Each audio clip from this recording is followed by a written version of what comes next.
Welcome or welcome back to the channel. As always, thank you for being here and striving with me to recognize and manifest the fact of the one humanity. It's interesting in the last few days since the presidential debate, there's been this uproar calling for Joe Biden to step aside. Some people just expressing that they fear that his approval ratings have dropped. He'll no longer be able to be former President Trump, et cetera, et cetera. So I kind of stand back and observe it as one, just an interesting time in which we live where it's so easy for us to get sucked into like this mass confusion or mass sense of doubt or whatever. Because in truth, there's really no guarantee in the election coming up. The polls will all say what they say, but we, the people, are the people who determine who wins the election. And it's really not that predictable. Certainly, there are some people out there. I always follow the blog 538 who do a better job at predicting presidential elections or elections of any kind. But in the end, it's going to be up to us. And I think what's interesting to me in all of this is that there's a fear on the side of now this growing consensus among some Democrats to ask Biden to step aside so they can put somebody else in his place who they believe can beat Trump. And I think the interesting part of that is this idea that either candidate alone, whether it ends up being President Trump or President Biden, really decides whether the United States is a democracy or continues to be a democracy or not. So there's all this fear that's just being pumped through the media and into all of our lives, so that a lot of people in reaction to that are just not doing anything, or just kind of taking the back seat and saying they'll wait and see. And other people are just responding to the fear with fear, continuing to spread the fear. And we are in this state now of believing that, the Democrats are saying if Trump wins, democracy as we know it is over. And if Joe Biden wins, of course, the Republicans believe that democracy or the republic as we know it is over. And all of those are lies, right? All of that, those are lies. And, I think if we think about what got us here is the idea that neither one of those people hold the keys to democracy in their hands alone. That's the beauty of democracy, correct? Um, but I think the deeper root of the fear is that we are all, in a sense, responsible for the state of things, having gotten to this point where this decision between these two candidates feels so, so definite or so definitive in terms of the future of our country. But the truth is, democracy lies in us. And if we had already been a nearly perfect democracy, we wouldn't find ourselves here. And the solution to this is not going to be determined by which person is elected, but it's going to be determined by us starting to actually implement the keys to democracy in our daily lives.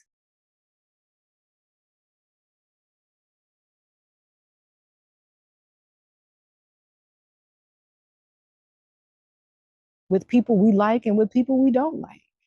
And that is, if we were more sharing based, cooperative, then we wouldn't be so fearful of the outcome of one presidential election.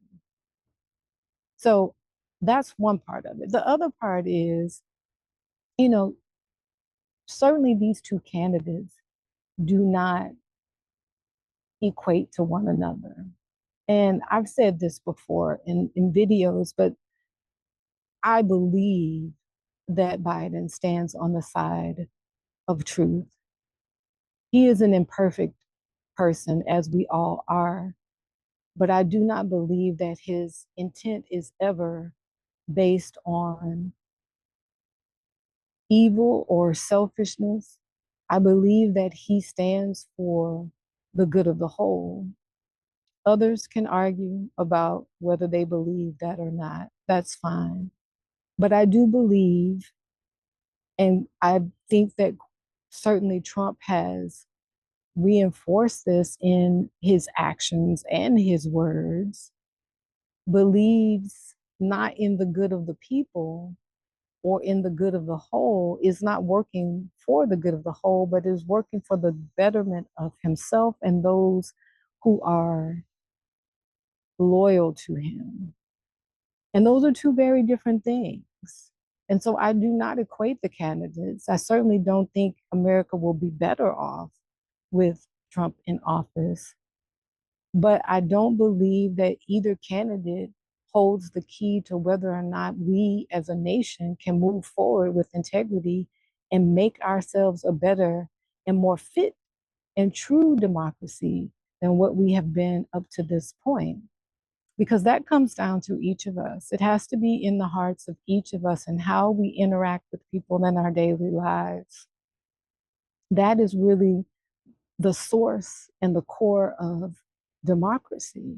So I would say to anyone who is reacting and overreacting, perhaps, and feeling fearful one way or the other, to find your place and know that what you can do about it, regardless of the person who is elected in November of 2024, you can be a person who infuses into your daily life, into your thoughts, into your interactions with others, a sense of sharing and cooperation.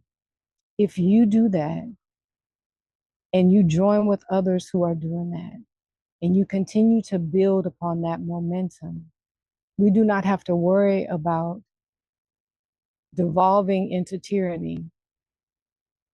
We do not have to worry about whether or not this nation will stand. It will stand because it will stand on the principles and the values that each of us begins to infuse into our daily life, into our relationships with our family, friends, enemies, frenemies, and all the above.